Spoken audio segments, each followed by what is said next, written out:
নমস্কাৰ বিজু ব্লগলৈ জনাইছো আপোনাক আন্তৰিক স্বাগতম ফ্ৰেণ্ড আজি আপোনাৰ মনোৰঞ্জনৰ কাৰণে আনিছো এটা সুন্দৰ গল্প স্নেহ দেৱীৰ এটি বিশেষ ৰাতি এই গল্পটি লৈ বিজু আপোনাৰ সন্মুখত এটি বিশেষ ৰাতি ৰণুৰ আজি 5 বছৰৰ আগৰ কথা এটা মনত পৰিছে এটা সুন্দৰ উৎসৱমুখৰ পৰিৱেশত মুখত হাঁহি লৈ এই কোঠাটোলৈ আহিছিল ৰণু কিন্তু আজি ৰণুৱে এই কোঠাটোলৈ আহিছে নিজৰ জীৱনৰ দায়িত্ব লৈ ৰণুৰ ভিনীহেকে ৰণুক নিজৰ অৰ্ধাংগিনী ৰূপে পাবৰ কাৰণে বিচাৰিছে আৰু ৰণুৱেও নিজৰ ভিনীহেককে স্বামী দেৱতাৰ আসনখনত বহুৱাবলৈ মন মেলিছে কিয় ৰণুৱে এই আসনখনত বহুৱাবলৈ মন মেলিছে আৰু ভিনীহেকেও কিয় নিজৰ খুলখালীজনীকে অৰ্ধাংগিনী হিচাপে পাবৰ কাৰণে বিচাৰিছে তাক জানিবৰ কাৰণে আপুনি শুনিব লাগিব এই সুন্দৰ গল্পটো এটি বিশেষ ৰাতি এটা সুন্দৰ গল্প ফ্ৰেণ্ডছ এটা সুন্দৰ গল্প স্কিপ নকৰাকৈ এই গল্পটোৰ মজা ল'ব আৰু ফ্ৰেণ্ড আপুনি উপভোগ কৰি আছে বিজু ব্লগ যদি এই বিজু ব্লগৰ প্ৰথম ভিডিঅ' উপভোগ কৰিছে তেন্তে এই চেনেলটো ছাবস্ক্ৰাইব কৰি লওক লগতে বেল আইকনটো টিপি লওক যাতে এনে ধৰণৰ আহিবলগীয়া ভিডিঅ' বিজু ব্লগত দিয়াৰ লগে লগে আপুনি পোনছাতে উপভোগ কৰিবলৈ পায় হয় ফ্ৰেণ্ড চেনেলটো ছাবস্ক্ৰাইব কৰি লওক এতিয়া বলকচোন আমি এই সুন্দৰ গল্পটো এটি বিশেষ ৰাতি এই গল্পটিৰ ভিতৰলৈ সোমাই যাওঁ এটি বিশেষ ৰাতি স্নেহ দেৱী কোঠাটো ধুনীয়াকৈ সজাই থোৱা আছেই ছোৱালীজনীও ধুনীয়া সাজতে আছে তাইৰ কিন্তু নিজৰ সাজবাৰলৈ চকু যোৱা নাই তাই চিন্তা কৰিছে মনত পৰিছে 5 বছৰমানৰ আগৰ এটা দিনৰ এই কোঠাটোলৈ সেইদিনা এই কোঠাটোলৈ তাই সোমাই আহিছিল হাঁহি মুখে সেইদিনাও এই ঘৰখনত উখল মাখল আনন্দৰ পৰিৱেশ বিৰাজ কৰিছিল সেইদিনা আছিল ভোজৰ দিন বেলেগ বেলেগ ঠাইত ৰন্ধা বঢ়া হৈছে মাছ মাংস নোখোৱাসকলৰ বাবে নিৰামিষৰ আয়োজন কৰা হৈছে বয়সস্থসকলৰ বাবে অৰ্থাৎ যিসকলে ৰাজহুৱা চৰুত খাবলৈ আপত্তি কৰে তেনেলোকৰ বাবে আছুতীয়াকৈ ৰন্ধাৰ ব্যৱস্থা কৰা হৈছে কেইগৰাকীমান উৎসাহী মহিলাই ৰন্ধন প্ৰণালী চাই নতুন ধৰণৰ কিবা কিবি ৰন্ধাৰ ব্যৱস্থাত ব্যস্ত হোৱাও দেখা গৈছিল ছোৱালীজনীয়ে সকলোফালে ঘূৰি ঘূৰি চাই এসময়তে এই কোঠাটোলৈ সোমাই আহিছিল কেইজনীমান ছোৱালীয়ে কোঠাটো সজাবলৈ লৈছিল ফুলৰ মালা আৰিছিল চেণ্ট ছটিয়াইছিল বিচনাটো ফুলৰ পাপৰি ছটিয়াই দিছিল কোনটো বস্তু ক'ত কেনেকৈ থলে শুৱাব সেই আলোচনাও চলিছিল সিহঁতৰ মাজত তাই সোমাই যোৱা দেখি সিহঁতে তাইক বৰ আগ্ৰহেৰে আগবাঢ়ি আহি অভ্যৰ্থনা জনাই এজনীয়ে কৈছিল ৰণু আহা তুমিও অকণমান আমাক সহায় কৰি দিয়া অন্য এজনীয়ে কৈছিল তোমাৰ নাম ৰঞ্জনা বুলি মই এতিয়া অলপ আগতেহে জানিছো ৰণুৱে আটাইৰে মুখলৈ চাই মিচিককৈ হাঁহিছিল তাই পিন্ধি আছিল এযোৰ বগা পাটৰ কাপোৰ ৰঙা সূতা আৰু গুণাৰ পাৰি লগোৱা এজনীয়ে কৈছিল এই কাপোৰযোৰে তোমাক এনে খুৱাইছে তোমাকহে কইনা লাগি গৈছে দেই ৰণুৱে লাজকৈ হাঁহি কৈছিল কি যে কোৱা এইযোৰ মোৰ বহুত পুৰণি কাপোৰ দেখোন হলেও কিন্তু বৰ ভাল লাগিছে তোমাক তেনেকৈ ইটো সিটো কথা পাতিছিল সিহঁতে হঠাতে উৰুলিৰ শব্দ শুনি সিহঁতৰ কথাত জ্যোতি পৰিল ব'লা বুলি আটাইকেইজনী কোঠাৰ পৰা ওলাই গ'ল ৰভাতলত তেতিয়া খুবাখুবনি অনুষ্ঠান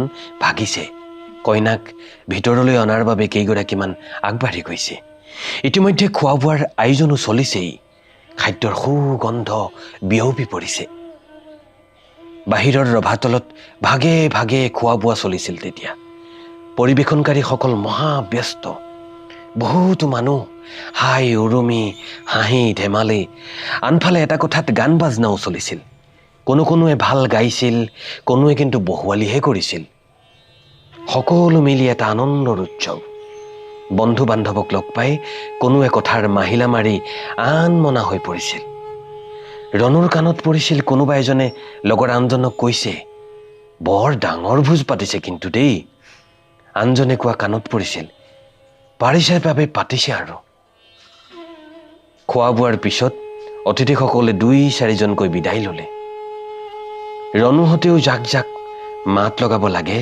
লগাই মেলি যাবলৈ ওলাল। বায়েকক অকলশৰে লগ ধৰি বিদায় লওঁতে থোকাথুকি মাতেৰে বায়েকে কৈছিল, আহি থাকিবি দেই মাজে মাজে। সঁচাকৈয়ে সেইখন ঘৰলৈ ৰণু সঘনে আহি থাকিব পাৰিছিল। কলেজলৈ অহা যোৱা কৰা বাটতে সেই ঘৰখন পৰে, গতিকে প্ৰায়ে সোমায়। মাকলৈ কিবা খবৰ দিব লগা থাকিলেও ৰণুৰ আগতে বায়েকে খবৰ দিয়ে। সততে অহা যোৱা কৰি থকা কাৰণে ঘৰখনৰ প্ৰায়বিলাক কথাতে ৰণুৱেও অংশগ্ৰহণ কৰিছিল। বায়েক ভিনীহিয়েকৰ যুগ্ম ফটোখন কোনখিনিত থলে ভাল হ'ব সেইটো ৰণুৱেহে পচন্দ কৰি দিব লাগিছিল। দিন গৈ আছিল। বায়েক ৰঞ্জিতাৰ প্ৰথম সন্তানটো জন্ম হোৱাৰ পিছত ৰণু কেইদিনমান বায়েকৰ সহায়ৰ কাৰণে তাত আছিলগৈও। কেঁচুৱাৰ ফ্ৰক, নেপকিন চিলোৱা কামবোৰো ৰণুৱেই কৰিছিল। ঘৰখনৰ আনবিলাক জঞ্জাল মাৰিছিল ৰঞ্জিতাৰ খুৰী শাহুৱেকে। তেখেতে সেই সময়ত ঘৰ এৰি কিছুদিন ভতিজাকৰ ঘৰত থকাকৈ আহিব লগা হৈছিল। ৰণুক বৰ মৰম কৰিছিল তেখেতে।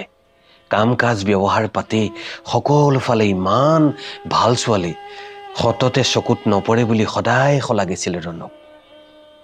ৰণুৱে কেতিয়াবা কয়, খুৰীদেউ মোক কেলেই ইমান লাজ দিছে। তেওঁ আচৰিত হৈ ৰণুৰ মূৰত হাত ফুৰাই কৈছিল, লাজ দিম কিয়, সঁচা কথা কৈছো, তুমি যি ঘৰলৈ পৰিবা সেইখন ভাগ্যৱান মানুহ হ'ব লাগিব। ৰণুৱে আৰু একো মাতিব নোৱাৰিলে।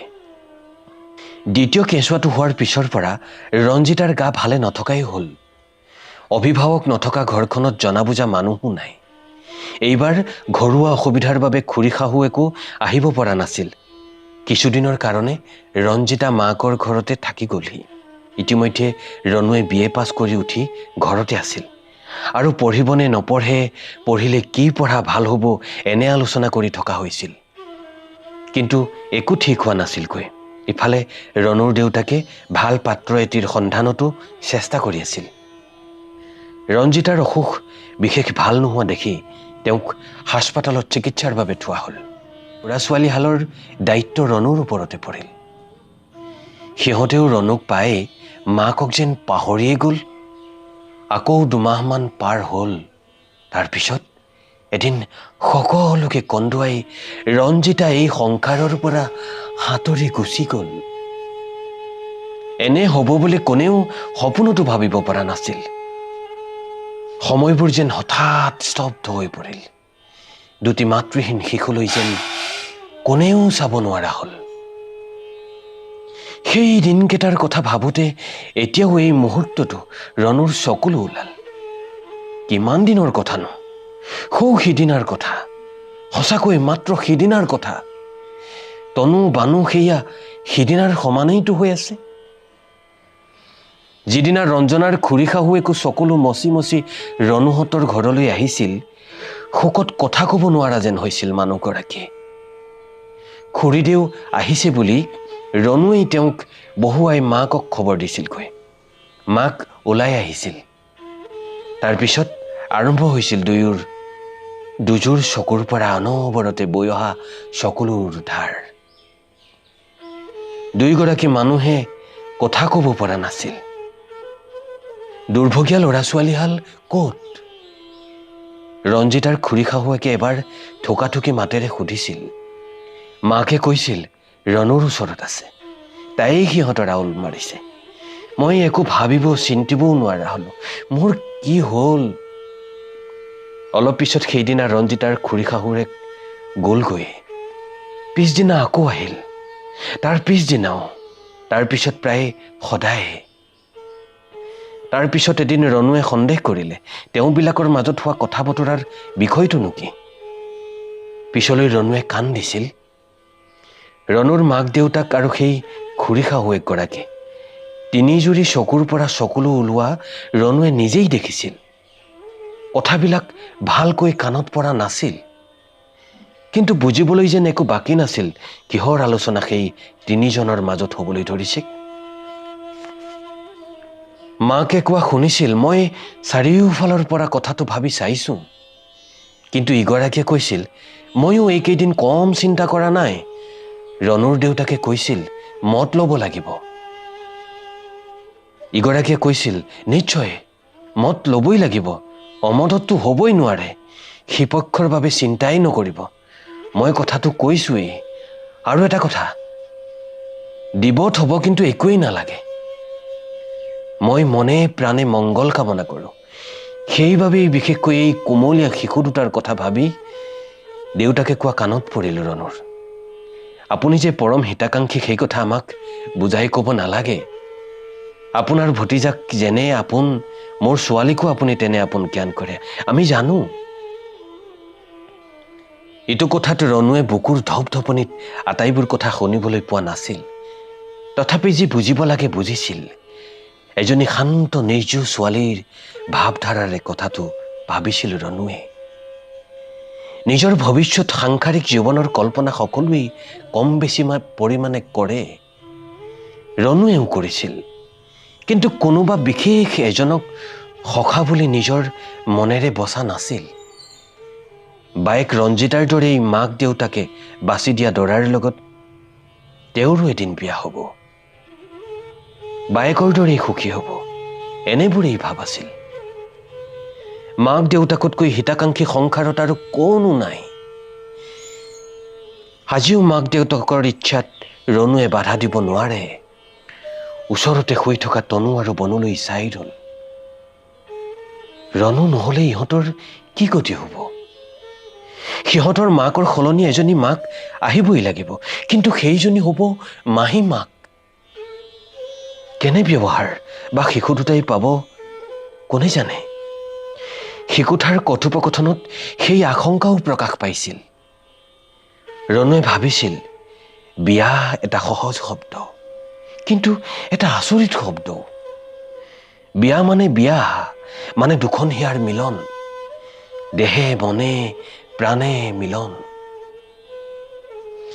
জীৱনৰ পূৰ্ণতাৰ পথত আগবাঢ়ি যোৱাৰ প্ৰথম সপোন। কিন্তু সকলো মানুহে জানো ভাবামতে সকলো পায়? জীৱন পূৰ্ণতাৰে দেখা দিয়ে জানো? বহুতৰে দেখোন বহুত অশান্তি থাকি যায়। তেনে নোহোৱা হ'লে স্বামী স্ত্ৰীৰ মাজত মনোমালিন্য, বিবাহ বিচ্ছেদ এইবোৰ কেতিয়াও নহ'লহেঁতেন। নে ৰণুৰ চেৰাবলীয়া মোমায়েক এজনে কোৱাৰ দৰে বিয়া হ'ল এহাল মানুহ ওচৰ চপাৰ উৎসৱ।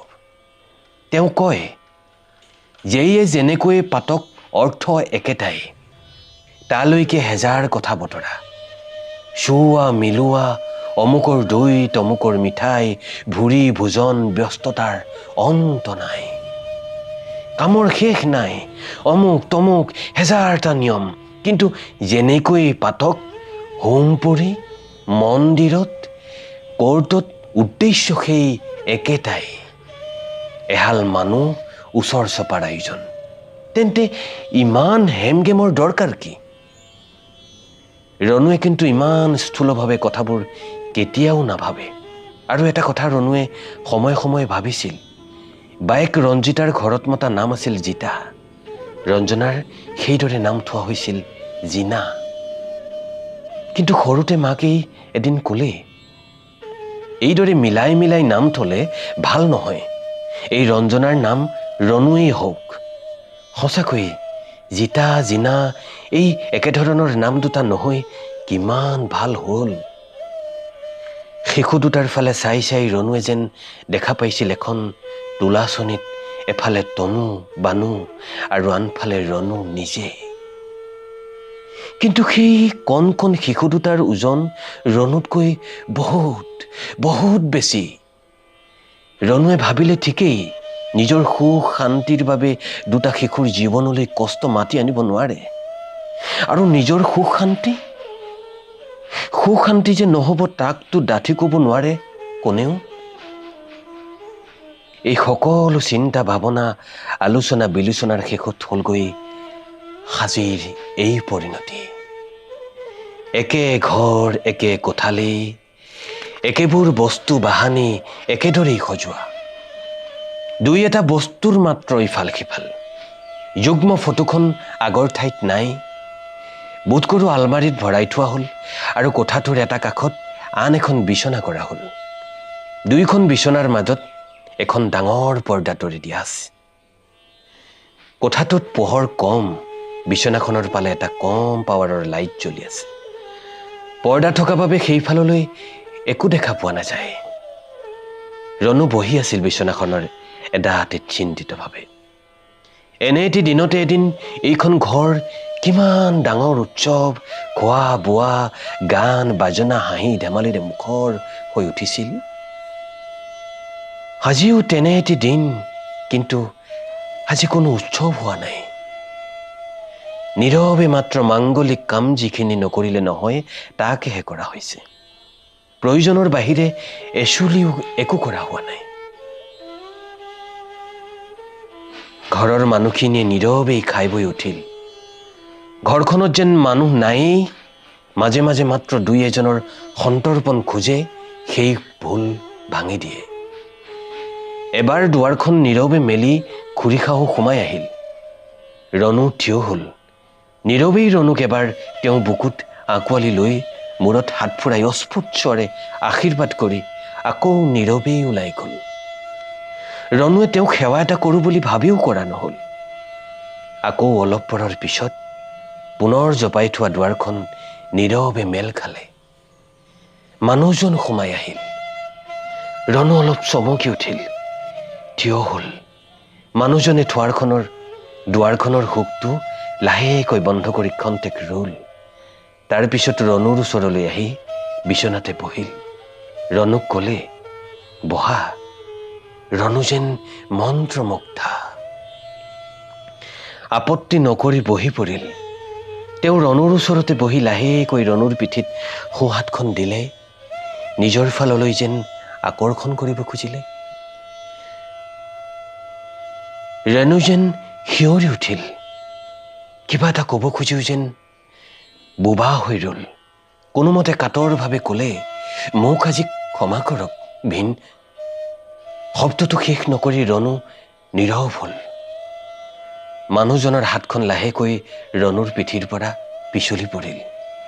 ক'লে, সেই সম্বোধন আৰু নকৰিবা ৰণু। মোৰ ভুল হৈছিল। ৰণুৱে নিজৰ ভুল স্বীকাৰ কৰি তল মূৰকৈ ৰ'ল। হঠাৎ কিবা এটা মনত পৰিল মানুহজনৰ। তেওঁ জেপৰ পৰা আঙুঠি এটা উলিয়ালে।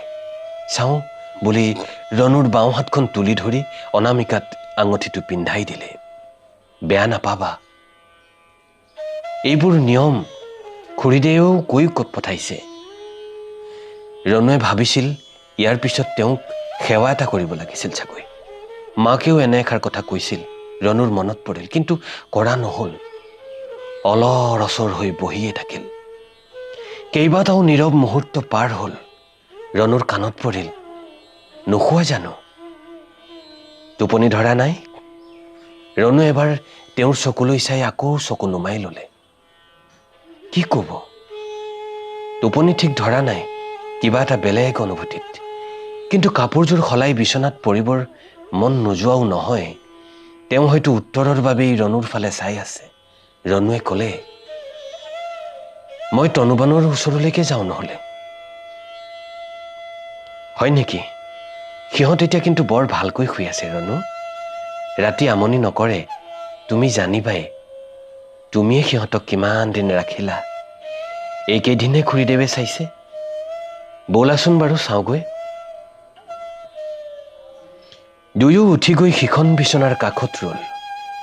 দুটা শিশু গভীৰ টোপনিত লাল কাল।